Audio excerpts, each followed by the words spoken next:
வணக்கம், நான் அருணா. இது உங்கள் Kakkan channel. Welcome to our episode 2 to 3 minutes English.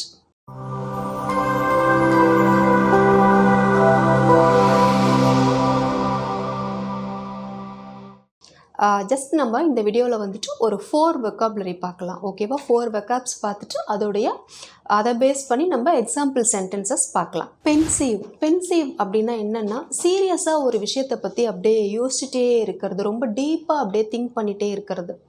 She looked pensive when she heard the news. அந்த செய்தியை கேள்விப்பட்ட உடனே அவள் அப்படியே ரொம்ப சீரியஸாக அப்படியே திங்க் பண்ண ஆரம்பிச்சிட்டா. ஓகேவா? அடுத்து இன்னொரு எக்ஸாம்பிள் சென்டென்ஸ் பாருங்கள். These days, my husband is always in a pensive mood. I think it must be a work stress. இப்போல்லாம் பார்த்தீங்கன்னா என் ஹஸ்பண்ட் ரொம்ப அப்படியே ஏதாவது டீப்பாக எதை பற்றியாவது சீரியஸாக அப்படியே யோசிச்சிட்டே இருக்கிறாரு, என்னன்னே தெரியல. மேபி அவருடைய ஒர்க் ஸ்ட்ரெஸ்ஸால் கூட இது இருக்கலாம் அப்படின்னு அர்த்தம். ஸோ அப்போ பென்சிவ் அப்படின்னா என்னென்னா, நம்ம ரொம்ப ஆழமாக தீவிரமாக ஏதாவது ஒன்றத்தை பற்றி அப்படியே ஒரு மாதிரி ஸ்ட்ரெஸ்ஃபுல்லாக யோசிச்சுட்டே இருக்கிறது. அதாவது பாசிட்டிவாக கிடையாது, ஒரு மாதிரி நெகட்டிவாக ஸ்ட்ரெஸ்ஃபுல்லாக ஒரு மாதிரி யோசிச்சுட்டே இருக்கிறது.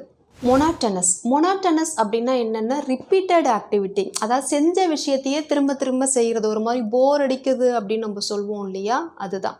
இப்போ ஃபார் எக்ஸாம்பிள் ஏதோ இப்போதைக்கு ஒரு ஜாபோ ஏதோ ஒன்று பண்ணிட்டு வந்திருக்கீங்கன்னு வச்சுக்கோங்களேன். இப்போ உங்கள் ஃப்ரெண்டு கேட்குறாங்க, என்னப்பா ஜாப் எப்படி இருந்தது அப்படின்னு. அப்போ நீங்கள் சொல்கிறீங்க, it was very monotonous work. என்ன பண்ணதையே திரும்பி பண்ணிக்கிட்டு, பண்ண ப்ராஜெக்டையே திருப்பி பண்ணிவிட்டு அதையே பார்த்துட்டே இருக்க வேண்டியதாக இருக்குது, ஒரு மாதிரி போரிங்காக இருக்குது அப்படி சொல்லுவோம் இல்லையா. அப்போ நம்ம இந்த மொனாட்டனஸ் அப்படிங்கிற ஒரு வெக்காபுலரி யூஸ் பண்ணலாம்.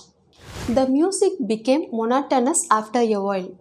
என்ன அப்படின்னா, இப்போ ஒரு மியூசிக் கேட்டுகிட்டே இருக்கும், நம்ம கேட்ட மியூசிக்கே திரும்ப திரும்ப கேட்டுட்டு இருந்தால் சம்டைம்ஸ் அதுவுமே போர் அடிக்கிற மாதிரி இருக்கும் இல்லையா. அப்போ கூட நாம் இந்த சினானிம் யூஸ் பண்ணிக்கலாம். The music became monotonous after a while. Jubilant அப்படின்னா மகிழ்ச்சியான தருணம் அப்படின்னு அர்த்தம். The fans were in jubilant mood after the victory. அந்த வெற்றிக்கு அப்புறமா அந்த ஃபேன்ஸ் எல்லாருமே ரொம்ப மகிழ்ச்சியாக இருந்தாங்க. ஃபைனல் வெக்காபுலரி சாலஸ் அப்படின்னா என்னன்னா, ஆறுதல் அப்படின்னு அர்த்தம். நான் ஒரு சென்டென்ஸ் சொல்கிறேன், இந்த வெக்காபை பேஸ் பண்ணி நீங்கள் எனக்கு காமெண்ட்டில் எக்ஸாம்பிள் சென்டென்ஸ் ஃப்ரேம் பண்ணி சொல்லுங்கள். Music was a great solace to me during that period. இப்போ ஃபார் எக்ஸாம்பிள் உங்களுக்கு ஏதாவது ஒரு சில சோகமான விஷயத்த நீங்கள் கடந்து வந்திருக்கலாம், ஒரு ஸ்ட்ரெஸ்ஃபுல்லான விஷயங்கள் எது வேணுமோ இருக்கலாம். அப்போ நீங்கள் சொல்கிறீங்க, அந்த இன்ஃபர்மேஷனை நீங்கள் அப்போ உங்கள் ஃப்ரெண்டுக்கிட்ட பகிர்ந்துக்கும் போது சொல்கிறீங்க, அந்த டைமில் எனக்கு இசை தான் ஒரு மிகப்பெரிய ஆறுதலாக இருந்தது. யாருக்கு தான் மியூசிக் பிடிக்காது இல்லை, ஒவ்வொருத்தவங்களுக்கும் ஒவ்வொரு விஷயம். ஸோ அதே மாதிரி நடந்த விஷயத்த நீங்கள் சொல்கிறீங்க, அந்த டைம் அப்போ எனக்கு மியூசிக் இசை தான் பெரிய ஆறுதலாக இருந்தது அப்படின்னு. Music was a great solace to me during that period. இப்போது இந்த சாலஸ் அப்படிங்கிற ஒரு வெக்காபுலரியை பயன்படுத்தி எனக்கு நீங்கள் எக்ஸாம்பிள் சென்டென்ஸ் கொடுங்க. Give your valuable comments.